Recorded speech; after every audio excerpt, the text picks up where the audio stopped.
A história da BMW na Fórmula 1 pode ser resumida à competência. Os alemães, quando apareciam, sempre entregavam motores dignos de equipes de ponta e sempre colocavam seus carros entre os melhores do grid, e isso em diferentes épocas. O curioso é que quando ela resolveu fazer isso com as próprias mãos, meio que trocou os pés pelas mãos ao ponto de desistir de um campeonato que ela tinha boas chances de vencer. Como?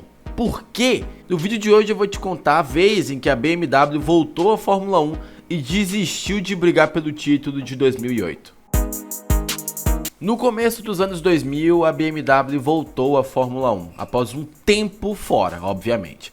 No passado, ela forneceu motores a Brabham, conquistando títulos por lá e queria repetir a dose. Claro, a missão ficaria ainda menos complicada quando ficamos sabendo que ela viria com a Williams, que na época era uma equipe de ponta. Então tínhamos uma equipe super vencedora e acostumada com vitórias, aliada a uma fornecedora de motores muito ambiciosa e competente. A receita do sucesso, certo? Bom, nem tanto.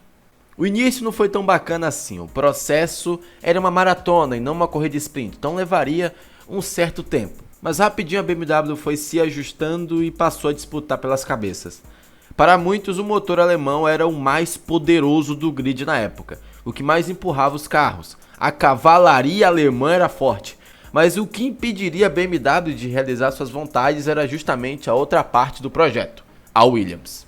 Depois da saída de Adrian Newey da equipe em 96, a Williams ficou com problemas ao desenvolver seus carros nos anos seguintes, como foi em 98 e 99. E quando a BMW chegou, a equipe não quis deixar os alemães se meterem dentro da equipe nessas questões, o que no futuro seria um dos maiores erros de Frank Williams. Porque imagina, você tem a poderosa BMW para tentar colocar sua equipe no ponto mais alto da Fórmula 1 e você recusa, mantendo ela apenas no fornecimento de motores. Bom, alguns fariam mesmo, mas aqui foi o principal erro dele. O chassi do carro não acompanhava a excelência do motor. Basicamente eles tinham um motor campeão e um carro nota 7. Em comparação, a Ferrari, que dominou a categoria, não tinha um motor mais poderoso que a BMW, mas o chassi ajudava bem mais que o da BMW. O resultado foi um domínio vermelho e a falha da BMW Williams. Em 2003, Montoya até chegou a brigar pelo título, mas infelizmente não conseguiu. E aqui um relato pessoal, eu queria ver o colombiano campeão. Uma pena que não aconteceu. Ele era um bom piloto, eu gostava dele, quando não se enroscava com alguém na pista. A paciência da BMW se esgotou em 2005, quando viu a Renault sendo campeã do nada, e também quando viram que não iriam arrumar nada na Williams, que só queria ser independente a todo custo e ter ninguém tentando comprá-la. Os alemães então trocaram os ingleses pelos suíços e compraram um pedaço da Sauber, que agora teria apoio da fornecedora de motores alemã. Bem como na Williams, a BMW Sauber também cresceu de modo gradual. Claro que não iam chegar disputando pelas cabeças em 2006 e 2007. Seria uma coisa aos poucos, mas bem como foi na Williams, eles souberam lidar com isso rapidinho. Primeiro que eles revelaram ao mundo o meu mano Robert Kubica, que seria importante para a equipe a partir de então. A BMW Sauber ficou em quinto lugar em 2006, superando os projetos como Toyota e Red Bull, além da Williams, a sua ex. E em 2007 ficou em segundo lugar nos construtores, mas como a McLaren foi desclassificada naquela temporada e estava disputando pelo título, vamos considerar apenas que os alemães ficaram em terceiro, uma evolução muito boa em relação ao ano anterior. E em 2008, novamente terceira colocada, só que esse resultado é nem de perto o que a BMW Sauber poderia ter sido naquela temporada. Isso porque naquele ano eles tinham a chance de alcançar resultados até melhores. Porém, acredite, eles não quiseram por escolha deles. Para 2009, a Fórmula 1 passaria por uma mudança no regulamento técnico e os carros, obviamente, mudariam por causa disso. E a BMW sabia. Uma das novidades era o KERS, coisa que eles estavam super interessados em desenvolver, o que terminou sendo um dos motivos do fracasso do time. Em 2008, um ano antes, mais precisamente no começo, Robert Kubica e o carro suíço-alemão estavam indo muito bem. Pódios e vitória para ninguém colocar defeito, aconteceu no Canadá, um ano após o acidente assustador do polonês na mesma pista. Aquela, infelizmente, seria a única vitória dele na Fórmula 1. Um baita simbolismo por trás, inclusive.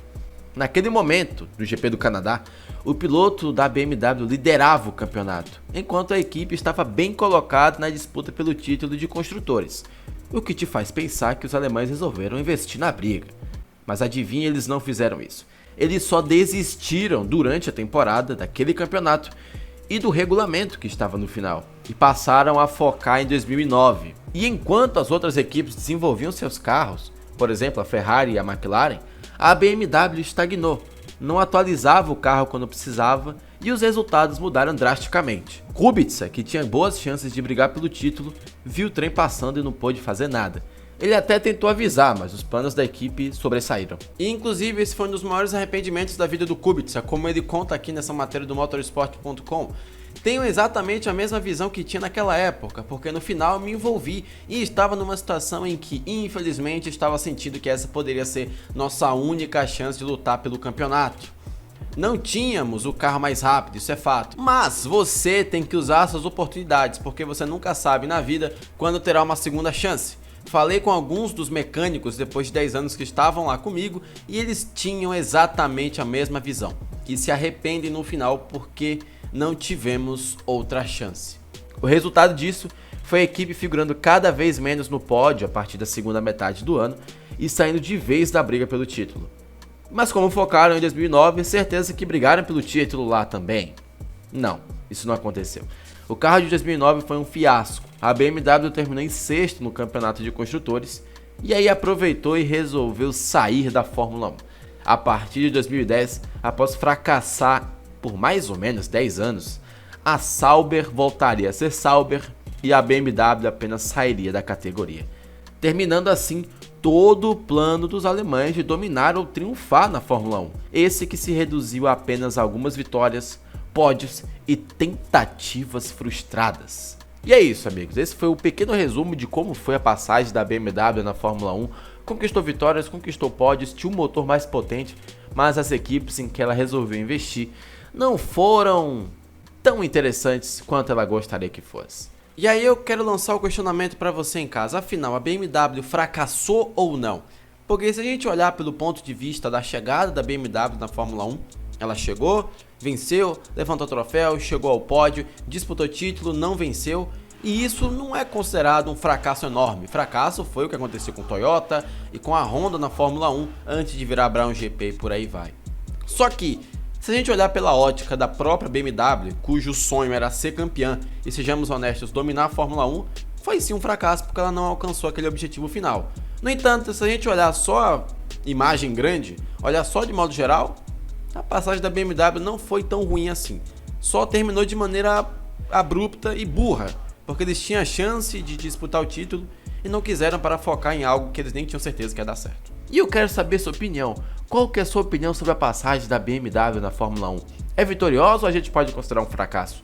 Comenta aqui. Se gostou do vídeo, clica no like e se inscreve no canal para ver mais vídeos assim do IF1. E eu te vejo no próximo vídeo.